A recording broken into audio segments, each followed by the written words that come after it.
There are objects in the universe, so immense and so powerful, where time slow, and where light itself trapped itself forever.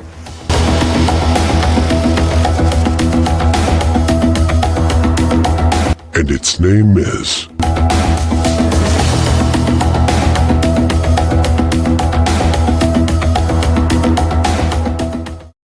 Let me start with a simple claim. There are limits to how fast a black hole can grow. Not philosophical limits, not ideas or assumptions, physical limits. They come from gravity, radiation pressure, and energy balance, from the way matter behaves when it falls inward and releases energy. According to these limits, extremely massive black holes should take a very long time to form. They should be rare. And in the early universe, they should be almost impossible. Ton 618 challenges that expectation, not because it exists, but because of when it existed. Ton 618 is the most massive black hole we have ever observed. And when astronomers first realized what they were looking at, the reaction was not excitement or celebration. It was hesitation. Because the numbers did not fit comfortably inside the models that usually work. If you're here for calm, honest explanations of space, not exaggerated horror or empty spectacle, you're in the right place.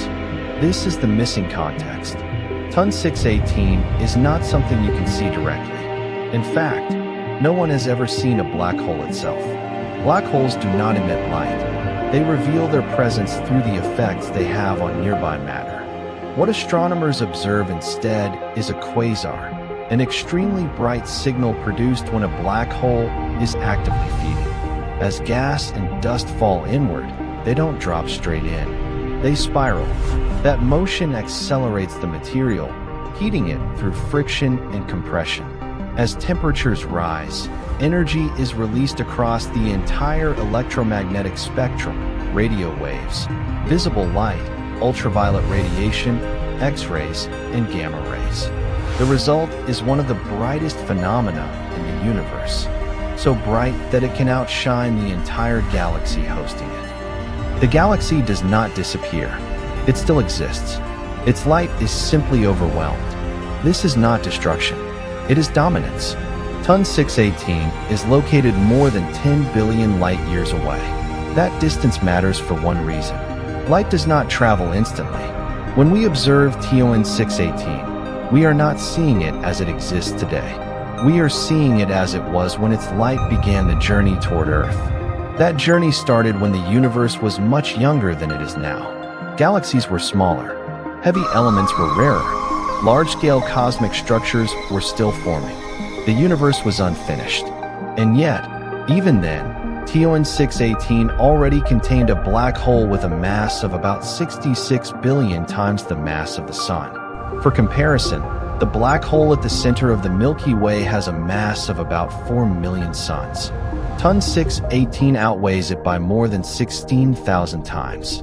That alone is extraordinary. But size is not the real mystery. The real problem is growth. Black holes do not appear fully formed. They grow. They grow by pulling in gas, by consuming stars, by merging with other black holes. But this growth has limits. When a black hole feeds too quickly, the energy released by the infalling material pushes outward. That outward pressure resists further infall, slowing growth. This balance creates a natural cap on how fast a black hole can gain mass. A physical constraint often described by physicists as the Eddington limit. It is not a guideline. It is a consequence of physics. Under normal conditions, this limit forces black holes to grow gradually over long periods of time. Ton 618 did not grow gradually. Based on its distance, astronomers estimate that this black hole had only a few 100 million years to reach its enormous size. Even under generous assumptions, uninterrupted feeding, ideal conditions, and unusually large starting mass, our standard growth models struggle to make the numbers work. And yet, the object exists, which means something in our understanding is incomplete. And this is where the real discomfort begins. This is where most explanations stop. They tell you the mass, they tell you the distance, they mention the growth problem, and then they move on. But this is the part that actually matters. If TON 618 had formed later in the universe's history, it would still be impressive, but not deeply troubling. Given enough time, extreme objects can emerge. Time smooths out improbability. The early universe does not allow that luxury. TON 618 compresses too much growth into too little time. And that compression is what makes scientists uncomfortable. So how could this have happened? There are a few serious possibilities, and none of them are simple.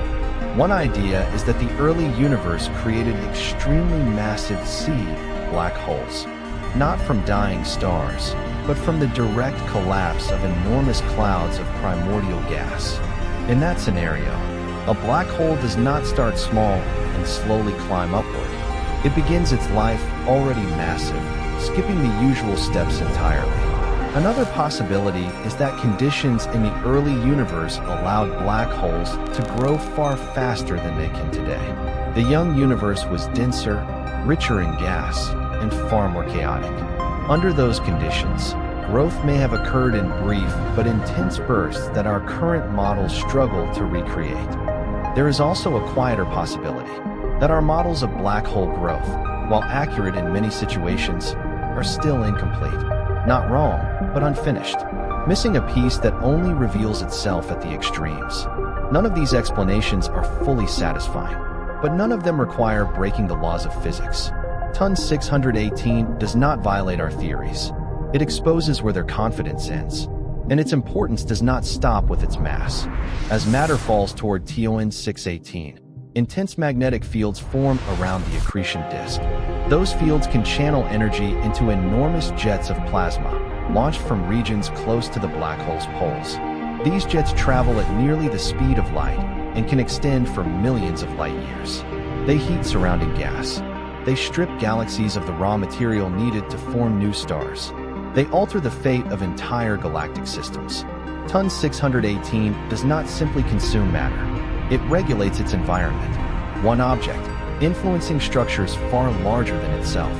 This is where TON 618 stops being just an extreme example and starts becoming something more important. It becomes evidence.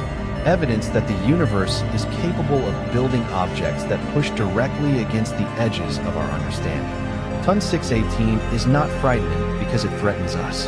It doesn't. It is not unsettling because it is the biggest black hole we know of. It is unsettling because it exists at all.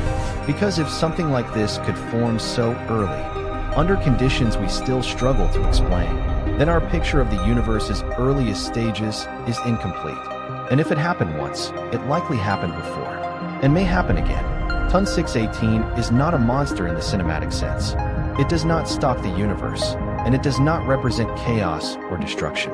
It represents a blind spot, a reminder that the universe does not arrange itself to fit our expectations, that nature does not care about our models, and that even OU